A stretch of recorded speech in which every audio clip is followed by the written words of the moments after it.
I've always seen my wife as my closest confidant, someone dependable and trustworthy. So it was a shock when she took a wrong turn and faced the consequences. Tonight, I hoped for a bonus, but I had doubts. It was the first time in 3 years I wore my dark blue tuxedo, looking sharp, yet feeling out of place. Instead of relaxing in my favorite chair with a drink, I found myself at a fundraiser with colleagues and spouses, a big social event in our small Midwest town. I'd asked my wife to dress up, and she certainly did, maybe too much.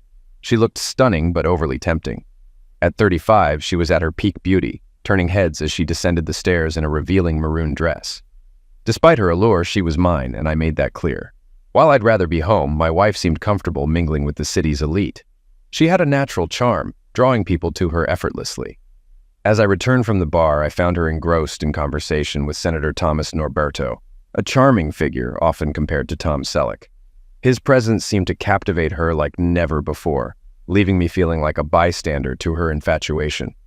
Noticing they ignored me, I stepped in, politely reminding the senator of my seat. He continued chatting with my delighted wife, so I intervened more assertively, placing drinks between them until he got the message. When he finally acknowledged my presence, he announced he'd leave to find his seat, dismissing me.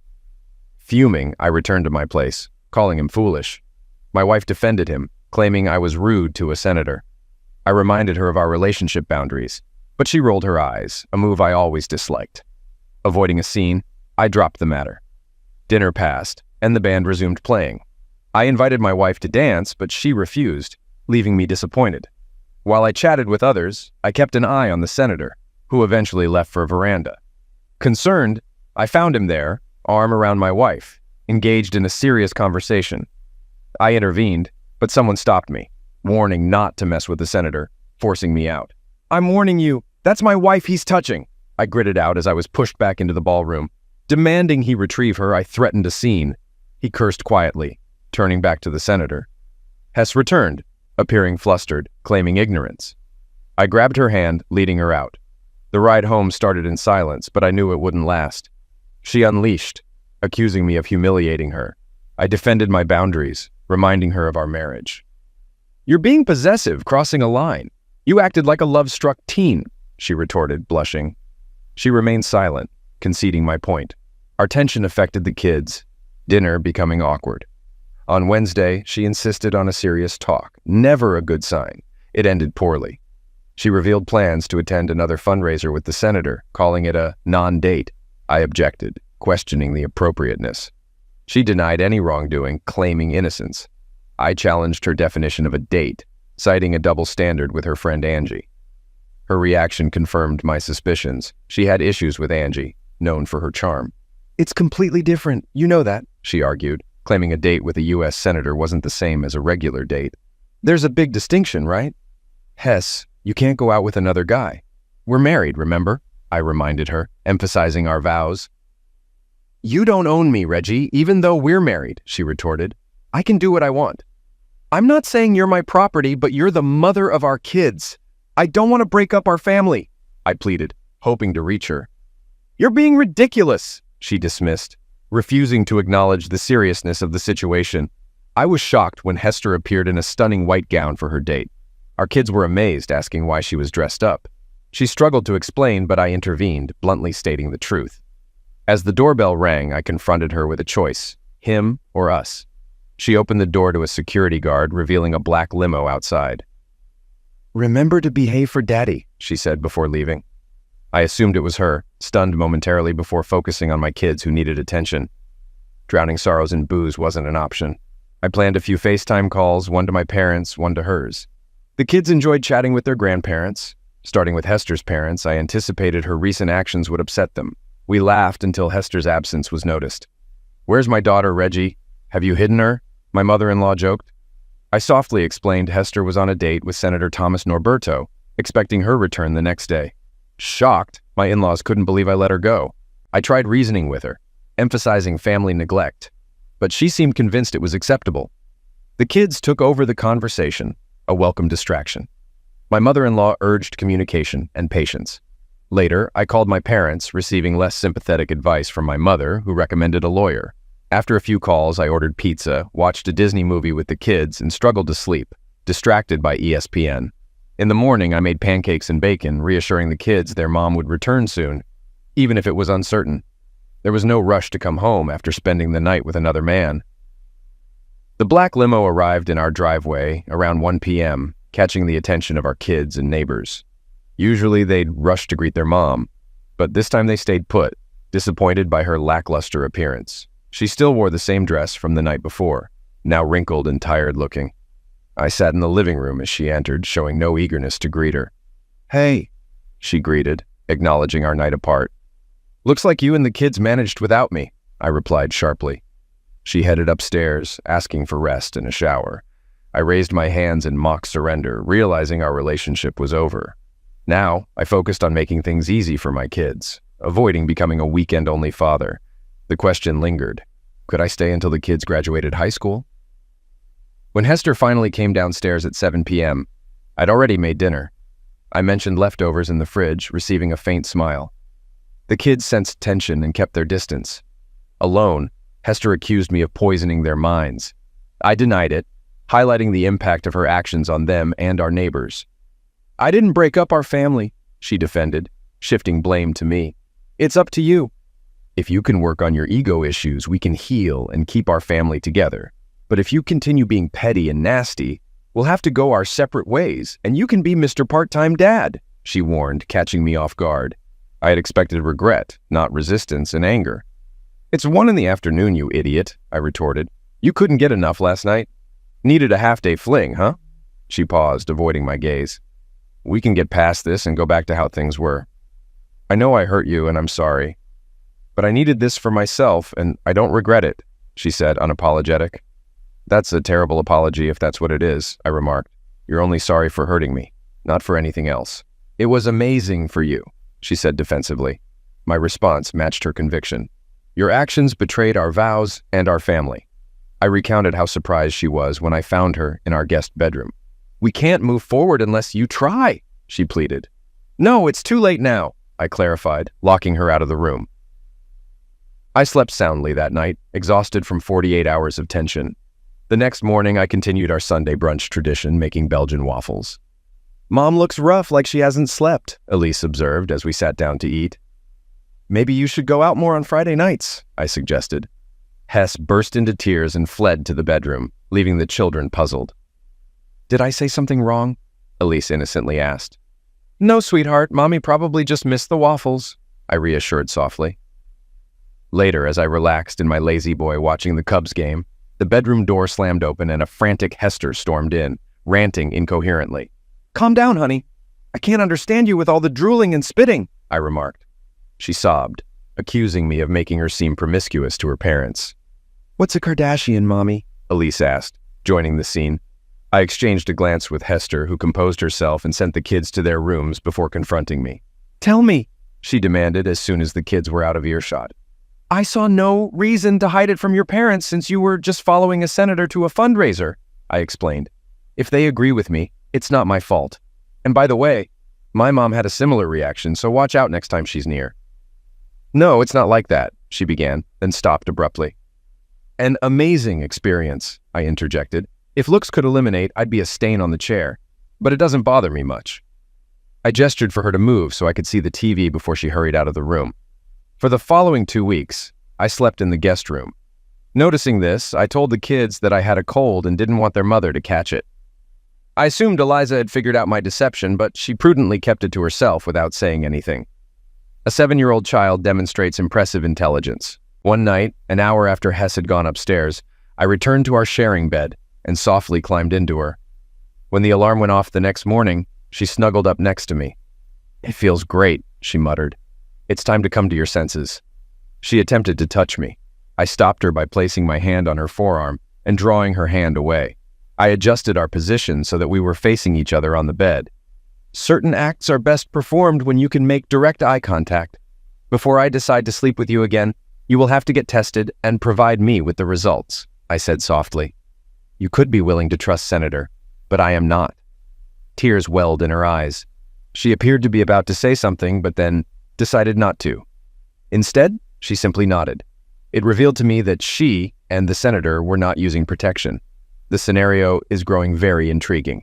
Originally, I planned to stay until the kids finished high school, roughly another 14 years until Nate headed to college. My love for them made me willing to endure, but the prospect of long-term closeness absence, especially with an attractive woman under the same roof, seemed untenable. Despite concerns about my reputation, my feelings for her had dwindled over the past 2 weeks. Seeing her leave the bed with sadness no longer stirred me as it once did. My own pain prevented me from offering comfort. Who was she now? The woman I married would have understood my disapproval of her seeing someone else. Hester and I met in college, started dating 3 months later, and married within 2 years.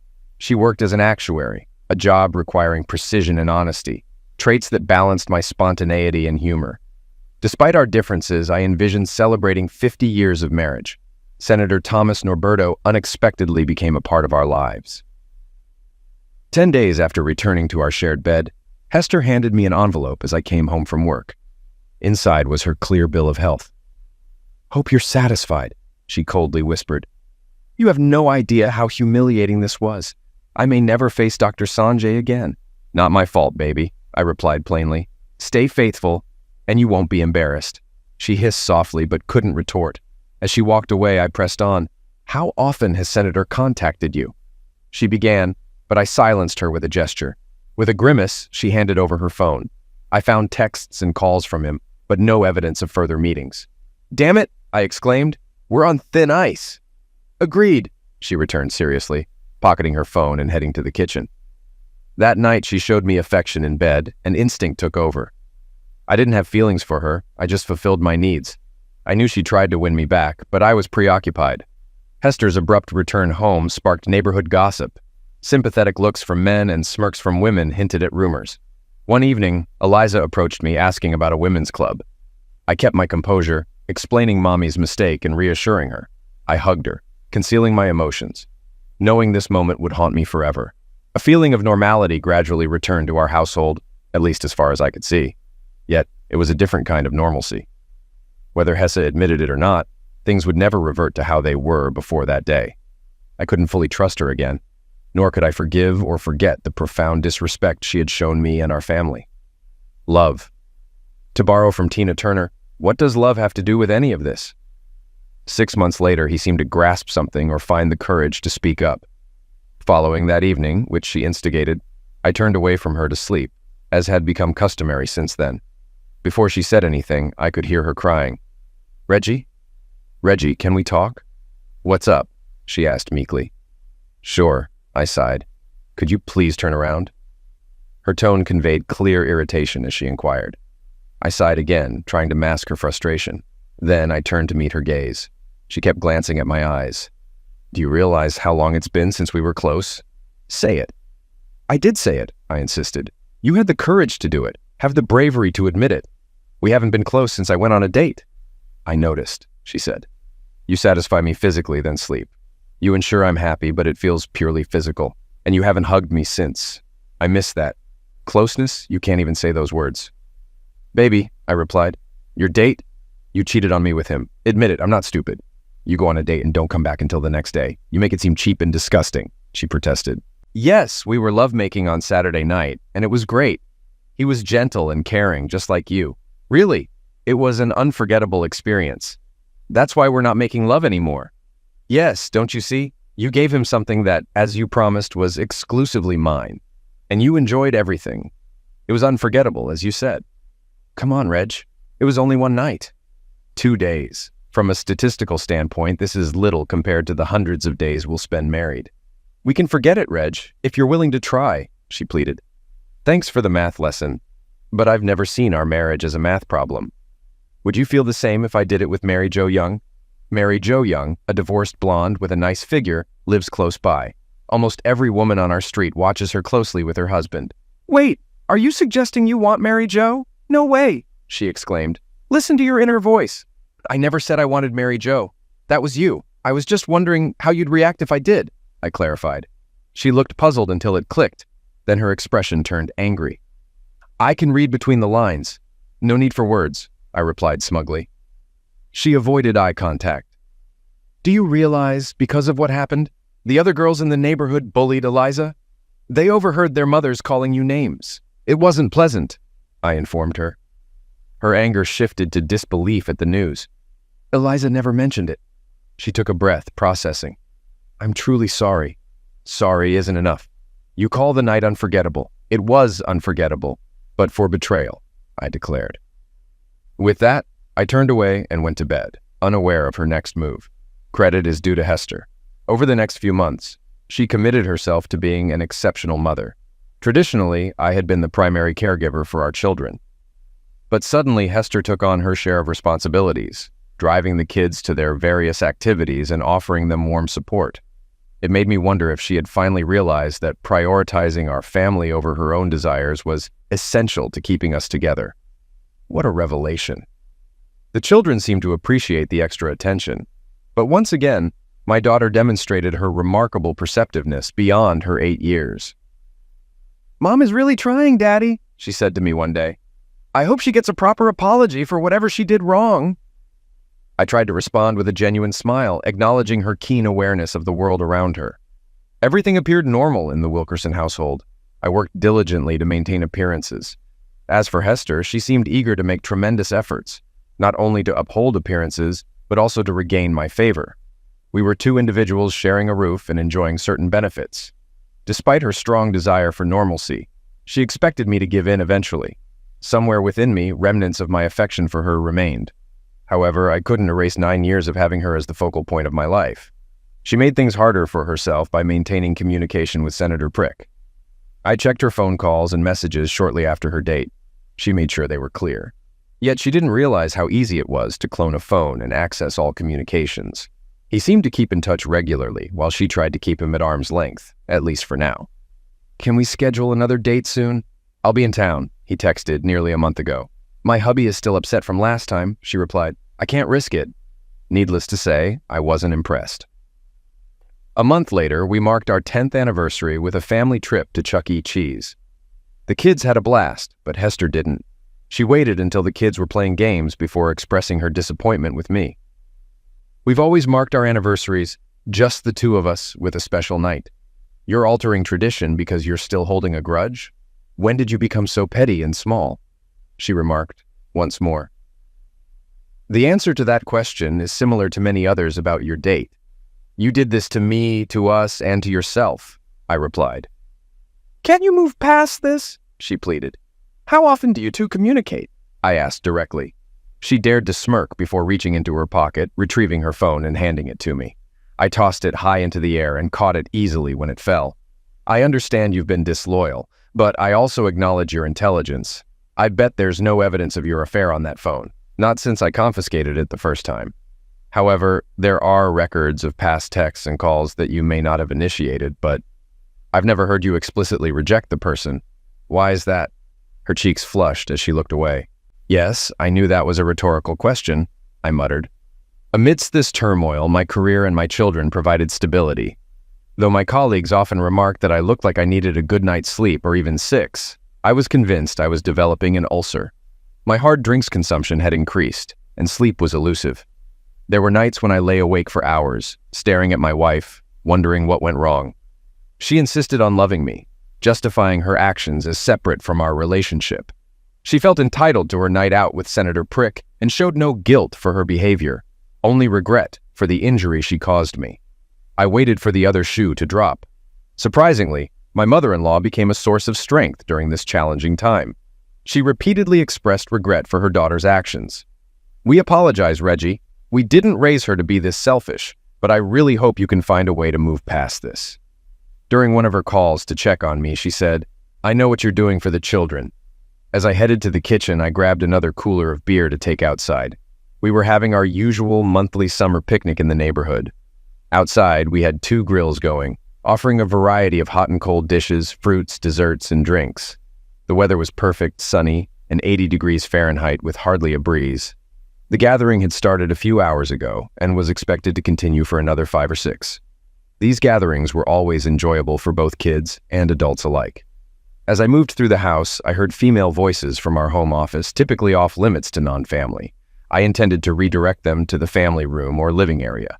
While most activity happened outside, Sometimes someone sought refuge indoors for AC or quiet talks. However, this particular space posed a problem. Yeah, when Reggie takes charge, I can't help but think of him. He's assertive, driven, and focused on his goals. Sometimes I can't shake the memory of that night. It's something I'll cherish forever, Hester declared to her companion as I approached the room. I halted in my tracks, my legs weakening, almost stumbling. Damn, how many people know I'm being betrayed? I heard laughter. Apparently there were 3 of them inside. I missed the rest of the conversation as I fought the urge to vomit. I was relieved to reach the restroom before getting sick, emptying everything from the night before, breakfast, and lunch. After tidying up, I brought the cooler of beer outside and gave 2 bottles to the guys manning the grills. Hey, Reg, you all right? You seem a bit off, said John Lasky, casually concerned. John, I'm good, I replied before drifting away. I stayed quiet for the rest of the gathering. When Hester and her friends returned, I felt eyes on me and noticed smirks aimed my way. Maybe I was losing it, but it seemed like almost every woman at the BBQ was sneering at me. Later that night, after putting the kids to bed and finishing the cleanup, I confronted my wife about my discomfort. She sat on a lounge chair, sipping a wine cooler, looking content. I joined her. Did anyone show up today who doesn't know about your affair? I asked sincerely. She looked taken aback. I returned her gaze, pretending innocence. I might have mentioned it to a couple girlfriends recently. It was quite the experience, she chuckled. He's a charming senator. I couldn't help but share. So first you cheat, then you embarrass me in front of your friends, making every husband aware of your infidelity and branding me as a betrayed, I accused.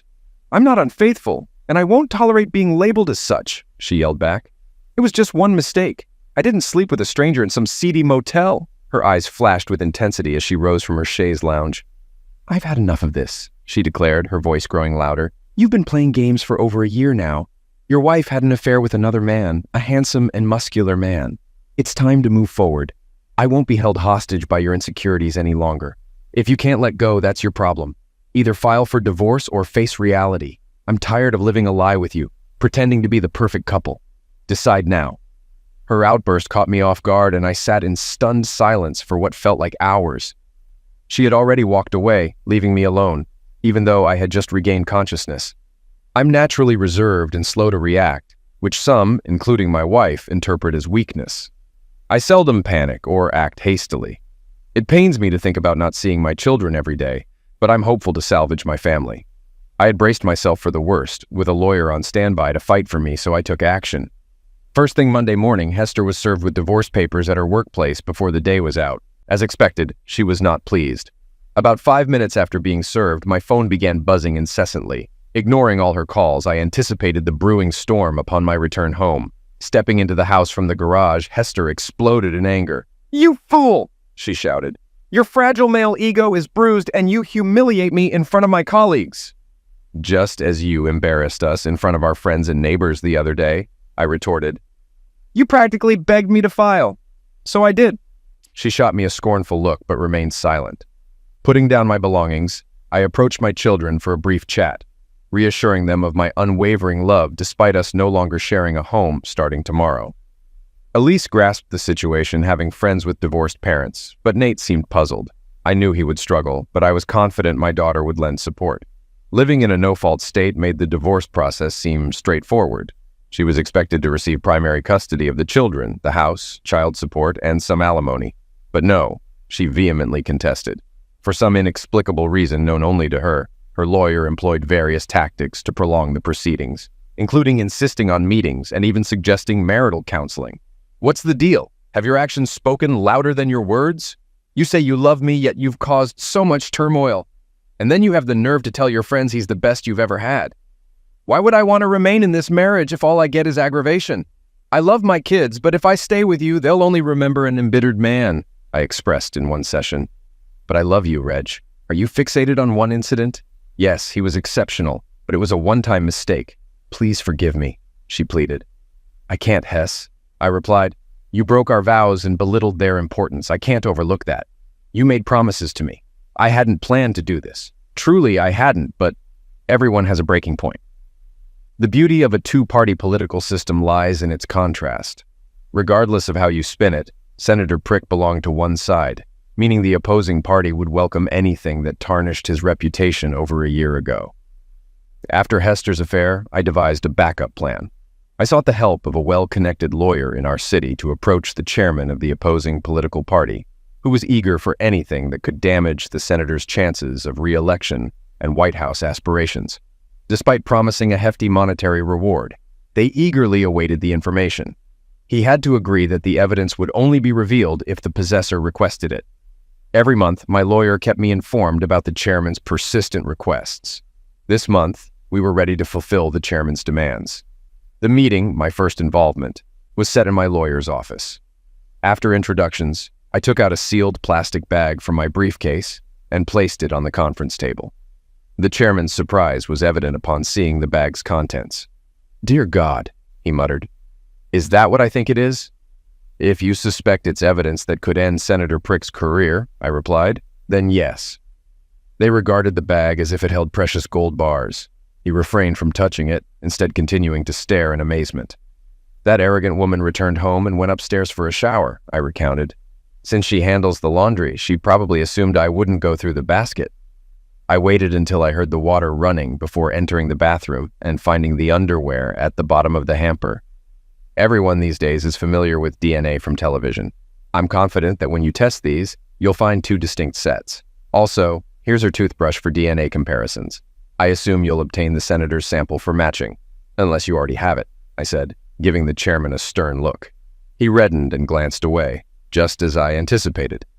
I knew he grasped all the complexities of the case, so there was no need to reiterate them. However, I sensed his unspoken question in his expression. Why? Because she lacks the intelligence to realize she shouldn't cross me. She betrayed me, yet she arrogantly assumes I'll eventually forgive her. Now she's flaunting it in front of me. To hell with her and the senators she associates with, I declared. Your career is finished, Thomas. Damn you, Norberto, you foolish woman. How on earth could your weak husband obtain evidence of our weekend together? I suspected he was aware, but there was evidence. How Norberto raged at Hester on the phone a week after my meeting with the chairman, I do not know. I have no clue what you're talking about, she faltered. The phone call caught me off guard. I used to clone hers. I essentially admitted to her that I had tapped her phone some months ago and that they hadn't been communicating through that means, if at all. What did you do wrong? She asked when I returned her call 90 minutes later. I understood what she meant, but I was feeling vengeful, or so I thought. I just ordered a pepperoni pizza with garlic bread. Why do you care what I eat? Wait, how do you know what I eat? She snapped at me. From past encounters, I could tell she despised my foolish actions. While she may have seemed to view me as feeble, she knew better. Well, I guess being right about one thing out of two wasn't too bad. I'm not sure how you managed it, but it seems you got back at Senator Norberto in some way. He threatened to rough me up for something you did, though he wouldn't say what. Thanks, by the way, my parents are livid. Yours are too. Elise has been avoiding me, and you can't seem to grasp that what Thomas and I did was unrelated to our relationship. Yes, about that, I started. Senator Norberto, who was seemingly assured of retaining his seat, suddenly dropped out of the Senate race 8 months before the election, citing significant mental fatigue. With everything else going on in my life, seeking female companionship was the least of my concerns. I hadn't looked at a woman in an appealing way for months until my daughter brought it up. Daddy, when do you plan to start seeing other women? Elise asked casually. My children joined me for the second weekend. Linda's mom really wants to go out with you, I was stunned. My jaw must have dropped. Lost in the chaos of divorce, I hadn't thought much about my future beyond taking care of my kids. Every other weekend and a few weeks during the summer, Linda's mom brought it up. And you're okay with that? I asked, surprised. Well, she didn't directly tell me, Dad. Elise revealed she overheard her talking with Annie's mom, but yeah, I'd be fine with it. Dad, I don't want you to be alone, but please, not Marcy's mom. None of us kids liked her. Kids pick up on things, Dad. Linda's mom had been divorced from her for about 5 years. I had a terrible husband. She was a charming, lively blonde with curves who still carried the spirited vibe of her old cheerleading days. I had never considered she might be interested in me. When you're married, you don't think about other women's possibilities. At least I didn't. Was I naive? Elise was quietly keeping an eye on me. It's okay, Dad. I'm almost 9. I understand about divorce and all. Nate and I will be fine. Just take care of yourself. It seemed like I was back in the dating scene. Linda's mom, Julie, became my first date after re-entering the dating pool, and it felt nice, though somewhat obligatory. I explained to her that emotionally, I wasn't ready for anything serious yet, considering my recent return to dating. She responded with a comforting smile, telling me I didn't owe an explanation to every person I dated. Julie offered valuable advice, almost like a crash course on navigating life with divorced parents. She also mentioned that I would catch the eye of other divorced moms among my children's friends, given my reputation as a good father with a successful career and, well, not unattractive. She blushed a bit when she mentioned the last part. I went on to date Julie and a few other divorced mothers. Sometimes I hardly thought about my ex-wife, Hester, or our past marriage. While I admitted to feeling lonely at times, it wasn't enough to consider reconciling with her. I refused to entertain the idea of her betraying me again. Hester, however, quickly dismissed her affair as a foolish mistake, promising never to repeat it. A foolish mistake? I scoffed. It was poor judgment, a lack of respect, and ultimately selfishness. You prioritized an affair with the senator over your family's well-being? Her mouth opened and closed twice. I sensed her desire to respond, but she remained speechless.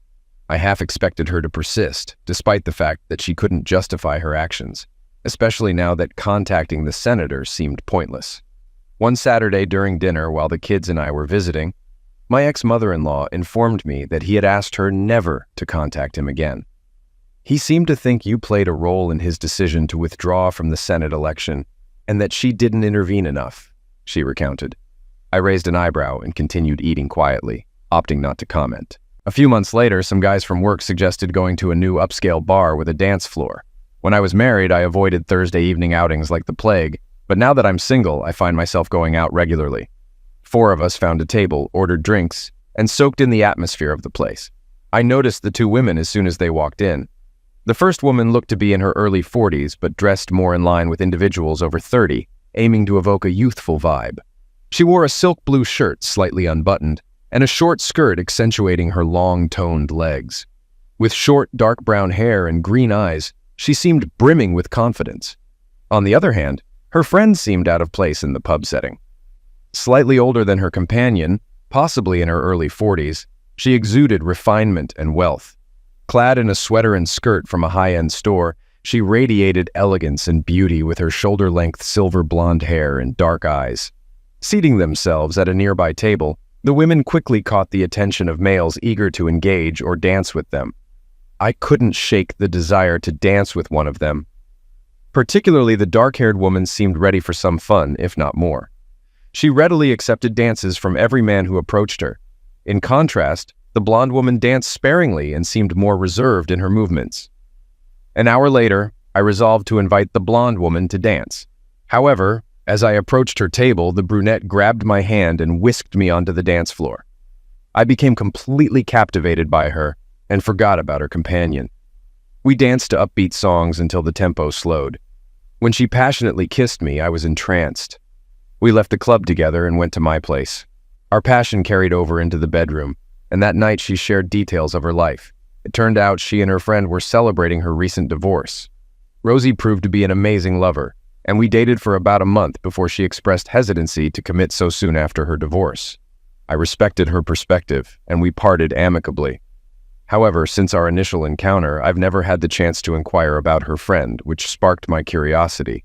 A few weeks later, I found myself alone in the bar of another upscale establishment, seeking solace with a drink. It wasn't my turn to care for the children after a long week, so I had the weekend to myself. She entered the room solo, capturing everyone's attention. Her figure resembled Megan from Stallion, with a cascade of rich brown locks framing her face and draping over her shoulders. Striding over in 4-inch stilettos, she settled next to me. Instantly, I felt like I'd stepped into heaven. I scrambled for a clever opening line, but before I could speak, she gazed into my eyes and asked for my drink order. I replied with a sly grin, feeling a twinge of envy at her poise, and my thoughts scattered. "Excellent choice," she purred. "A man with impeccable taste." Ordering the same undiluted drink as mine, she spent the evening sharing about the boutique marketing company she founded years ago. Remarkable. Not only was she captivating and intelligent, but she also ran a thriving business. Later, we departed for her charming apartment. She mentioned her preference for lovemaking in her own bed. a common sentiment among women, and delved into the psychology behind it. With her impeccably toned physique, I couldn't believe she was 45. Our first encounter was unforgettable. She was an exceptional kisser, and I felt a connection with her unlike any since my date with Hester. In just one night, Maria Washington opened up to me more honestly than Hester ever had. During our 9-year marriage, Maria confessed her dedication to her career and lack of desire for children, preferring casual relationships with various men. Despite developing genuine feelings for her, knowing a traditional relationship wasn't an option, I agreed to be friends with benefits for the next year. We met monthly until Marielle unexpectedly fell in love with a much younger man. "You're one lucky guy," my ex-mother-in-law would occasionally call me. Despite the divorce, we remained close, bound by mutual understanding and our grandchildren. I still referred to them as Mom and Dad. "Could I ask you a favor, Reg?" she inquired cautiously. "Of course, as long as it doesn't involve your daughter," I replied. It was a matter of courtesy to take my mother-in-law's request to bring her personal assistant to their upcoming company Christmas party seriously. She's a good-hearted person, Reg. She went through a divorce a few years ago from an abusive cheater, and I don't think she's dated anyone since. She was hurt, Reg, and she needs a decent guy to show her that not all men are scoundrels. And I think you're a decent guy, my ex-mother-in-law explained. Isn't it odd when your former mother-in-law tries to set you up on a date? Just one thing, Mom, I interjected. Please tell me she's not boring. Mom caught on to the humor and chuckled. I think you'll be pleasantly surprised, Reggie. You might even let us keep the kids for a night or two, she teased. Mom was spot on. I was pleasantly surprised. Cheryl, or Sherilyn as she preferred, was a delightful bundle of charm with a well-proportioned figure. She was warm without being overly effusive, and she had a delightful habit of wrinkling her nose and squinting her green eyes when she was amused. Equally important, she had a genuinely great personality. I made a point of sticking close to Sherilyn throughout the evening, giving her my full attention, much like I would have with my ex-wife. Sherilyn seemed appreciative of the gesture. While she engaged in conversation, she tended to defer to others, which I suppose was understandable given her upbringing. We sat with my in-laws at a table. Mom was as graceful as ever, while Dad was more reserved. At first I understood his demeanor, but he grew more open as the evening progressed. I surprised Jerry with my dancing skills, which I had honed to please my ex-wife, Hester, who loved to dance. Sherilyn also demonstrated proficiency, especially in faster dances. And she complimented me perfectly in slow dances, as if we had been dancing together for years. I savored the feeling of her body against mine as I escorted Sherilyn to the door. She gave me a gentle kiss on the lips and handed me her phone number. I realized I owed my in-laws more time with their grandchildren. After 3 days, I called Sherilyn to ask her out. She agreed to a date the following Friday at one of the city's finest Italian restaurants, followed by an art exhibit at a nearby gallery. Sherilyn dressed more provocatively for our date than she did at the Christmas party, which impressed me even more. We had a wonderful time, and we went out 3 more times before I felt it was time for her to meet my 8-year-old daughter and for me to meet hers. We spent quality time together, playing mini-golf and enjoying a picnic in a nearby park. Overall, I felt it went smoothly, particularly because the 2 girls developed a strong bond. However, as expected for his age, my kid wasn't thrilled because he believed all girls had cooties. Sherry and I met several times a week, and when I had my children, we engaged in family activities together, including all 5 of us. Everything was going well until a few weeks into the new school year, when I received an unexpected phone call from Hester. I'm not sure what your girlfriend has been teaching my kids, but your son was in the principal's office today for fighting, and his face is all beaten up. He's been suspended for 3 days, and all he can say is that it all started with this Monique girl he keeps calling his sister, she raged over the phone. First and foremost, you have no right to call my girlfriend names like that. I'll come over after dinner and take Nate out for ice cream. Let's not jump to conclusions until we know exactly what happened, I responded calmly. I heard her sigh before she hung up. After dinner, I picked up Nate and took him to a small, family-owned ice cream parlor. As soon as he got into my car, I conducted a thorough visual inspection. He had a cut on his lip and a scratch on the left side of his face. He joked, "You should see the other guy, Dad." "What's the truth, Nathan Abraham?" I responded with his full name to emphasize seriousness. He winced at the mention of his first and middle names. "A kid was bullying Mo, Dad. I told him to leave my sister alone. He threw the first punch. Then I punched him hard. They say I broke his nose. It made a loud crack, and there was blood everywhere. he explained, trying to hide a grin. The boy who bothered Mo was 2 years older than Nate. Will Mo tell me the same story? I asked. Absolutely, Dad. I wouldn't have punched him if he hadn't thrown the first punch. I was just defending Mo. You always tell me to look out for Allie, so I figured it applied to Mo too. She's really small, Dad, Nate said. Nate had a valid point. Monique inherited her mother's petite stature, making her at least half a head shorter than most of her peers. I had always stressed to Nate the importance of looking out for his sister, and it seemed he now saw Monique as part of his family. It was fascinating how the innocence of childhood sometimes outweighed the wisdom of experience. I commend you for protecting Mo, but let's keep it between us, I told him. I'll speak with the principal and see what can be done. You might want to update your mother on Mo's status. It seems you and Elise haven't been keeping her fully informed about my life, which I appreciate. However, it might be better coming from you and Elise, I said. I mentioned that my 7-year-old understood completely. Children mature quite quickly these days. And Dad, when are you and Sherry tying the knot? She's amazing, you know, he added. As I mentioned earlier, kids grow up fast, and he was right. It was time to make a commitment to that woman. The following day, I reached out to the principal. The school had a strict zero-tolerance policy for fighting, regardless of whether it was self-defense. However, they also had a zero-tolerance policy for bullying. As a result, the aggressor received a 6-day suspension following interviews with witnesses. Although I disagreed with the policy, I advised him not to contest his punishment manually. Furthermore, I assured him of my support and promised to propose to Sherry as soon as I could afford the ring. Things got complicated when Hester discovered Sherry was Mom's personal assistant and that Mom had scheduled their first meeting. "What on earth, Mom? Aren't you supposed to be on my side?" Hester yelled later.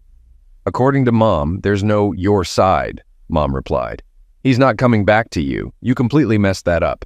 So why let a good man go to waste? Carolyn is a wonderful woman and a great friend. She deserves someone like Reggie."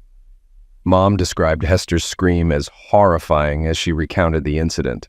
While both my children enjoyed Sherry's company, my daughter, in particular, seemed to admire her nurturing demeanor towards me.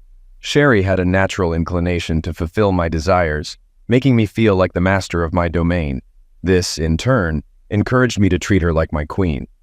Elise seemed to enjoy witnessing the affectionate banter between Sherry and me. "I'm not sure if you two are endearing or nauseating," Elise remarked one day, "but I enjoy being around to witness it."